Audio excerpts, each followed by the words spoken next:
Hey, how you doing? Well, today's Tuesday, the 15th of June, and let's just say 3:45, 3:40, 3:45. Well, I hope everybody's doing good. Miles and myself are doing well. Miles is coming along. She's becoming more and more of a pain in the ass, but that's okay. That's her job. I'm just joking. As some of you know, if all of you know, I don't know, Miles, what was it, 3 weeks? 3 weeks she had surgery. They found a mass slash tumor, or whatever you want to call it, in her left side of her neck, and they operated on her. She was in the hospital for 8 days, and from what my understanding, what the doctor says, they said everything went well. The only problem is that the mass slash tumor grew around a nerve, so they had to cut it, and with that, she has some pain in her left pain, and she wants to talk for me. She's having pain in her left arm from her shoulder to her elbow, and her thumb in her left hand hurts. But they say that's normal, and hopefully that she'll have what do you want to call it, nerve growth on it, where everything goes back the way it was, or grows back the way it was. I don't know. I'm not a doctor. I'm not even going to try to be one. But she's doing good. I want to give a thank you to a couple people. Brian and his wife Charlotte. They stayed here while she was in the hospital taking care of Mimi and Mucky, which we do appreciate it. And I want to thank Roderick. Huh? Yeah, that's why I said Roderick. He was really helpful. Two times, he took a bus all the way from Baduk to St. Nicholas, which is about 30 to 45-minute ride. Plus he brought us food.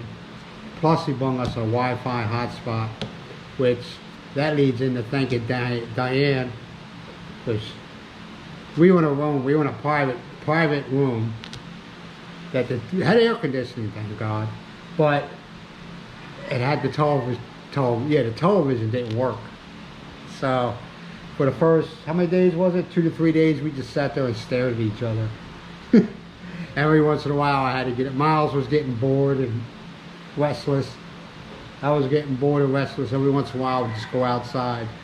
Now, there's a lot of difference between the hospitals in the United States, or Western hospitals, and the hospitals in the Philippines. In the Philippines, if you're in there for a while, you have to have somebody there with you to help you. There is the nurse, well, the nurse, I'm pretty sure if it came down to it, the nurses would help. But you got to make sure that they're taken care of, and you know, if they need any help doing anything, you got to help them. That's your job, and that was me. That's funny, I don't remember putting an application for it, but I guess it was all word of mouth. Nah, I didn't mind doing it. She wasn't bad. She wasn't a pain in the butt the whole time. And yeah, it's different. It's a lot different than you think it is. I just want to make sure I get everything out. But it was different. I mean, we were there 8 days. She had her surgery with everything that goes along with that, the anesthesiologist and the operating room and all that other stuff.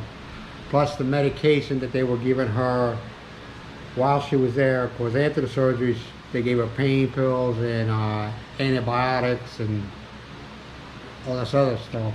The total bill was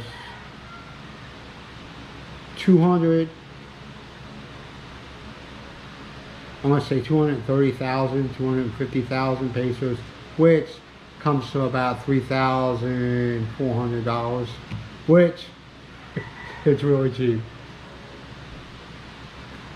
Now, I'm pretty sure if, including myself, I was culture shocked, okay, because their hospitals, the first day we were there, we were in a ward.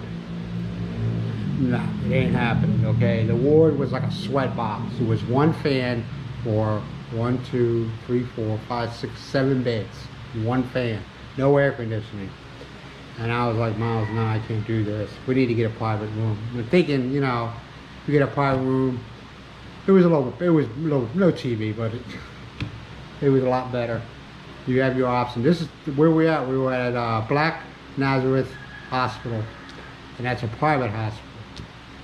Now I don't know how it would have went with a public, because they do have public hospitals here, and they're a lot more cheaper. But the way I was looking at it, what she had in the side of her neck, I ain't playing, you know. Now I'm not saying the doctors at the public hospitals are any worse, but I just chose a private hospital. She's doing pretty well.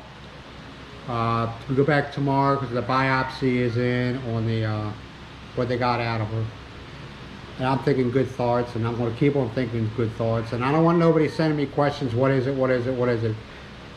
I'll tell you what it is when I find out. You're not going to know before me. You know, that's just the way it is.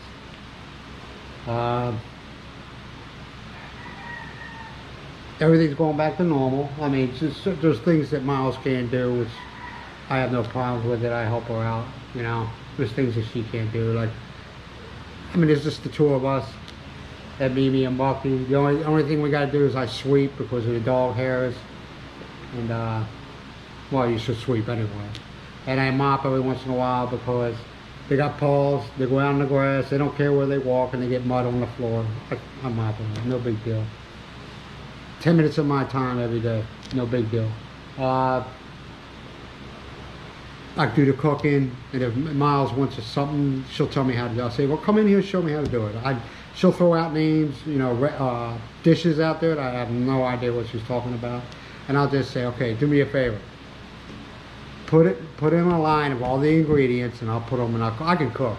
Some people that know me know I can cook. So that's what we do. And I do that for her. But like I said, tomorrow we go. We already got a text message saying that the results were in, but they didn't. That's all it said. And the way I'm looking at it, if it was bad, the doctor would have already called. I'm hoping. Because in the States, you don't get no text message. Well, I don't know. You might now, since the way technology is, but usually either the nurse calls you or the doctor calls you. So, but like I said, the doctor, and I wish I could remember his name, and I apologize. The surgeon, he was really good. Really good. But she also has to go through therapy, which I kind of have a problem with it, and I'll tell you why. The therapist they're talking about lives all the way in St. Nicholas, which is 30 to 45 minutes bus ride there. But there's a therapy place right down a 3-minute walk from us, Phoenix Therapist or whatever, right down the road from us. And they're like, well, you know, it seems to me like they're trying to talk us out to going to that one right down the road. Which I totally disagree, and I think Miles totally disagrees about it. She don't feel like driving all the way into St. Nicholas for therapy. She'd rather go right to the road, and if I have to, I'll get a tricycle. The tricycle is, you know, the motorcycle with the side part. It's like a 2-minute drive, if that, to the therapist. But, you know, I just wanted, I'm not lazy. I don't mind getting in a bus, but it's hard on her. You can tell when we go to the hospital once a week, and she comes back, and she's tired, and it wears her out. But everything else is doing good. Her spirits are raising up. Before, I think she was going a little bit depressed. And there's other things going on, but I don't want to talk about that because I'll go on a rant. And it's not between me and her. I'll go on a rant because it bothers me, but I'm not going to say anything. YouTube is not the place to air your grievance. That's why well, it is, but it isn't. It isn't. So we'll just leave it at that. Other than that, everything's going well. Hope you all are being good to each other, be kind to each other, be respectful. And I heard a saying yesterday. It's from a woman who's got, she's terminally ill with cancer. and she was on American Got Talent, okay? Very strong woman, very, very strong woman. And you know what she said to them? Because they asked her, why are you doing this when, you know, you're not doing well? And she says, why wait for the good times to end to be happy? I mean, come on, think about that. That's coming from the mouth of a woman that knows, basically, she has lung cancer, liver cancer, and stomach cancer. And she's just, why wait for the bad times to end, the hard times to end, to be happy? So, you know, words like that come out of somebody that's going through what she's going through, it means a lot. Alright, well, I'll let you all go. Thank you for watching. Hopefully some of you hit that like button and subscribe. I never mentioned this before, but I got a notice from YouTube saying, hey, you need to tell these people to, you know, hit the like button and subscribe, because I only got like 22 subscribers. And Mimi and Mucky's one of them. Alright, well, I'll talk to you later. Got nothing. Peace, love, and be good to each other. Talk to you later. Bye.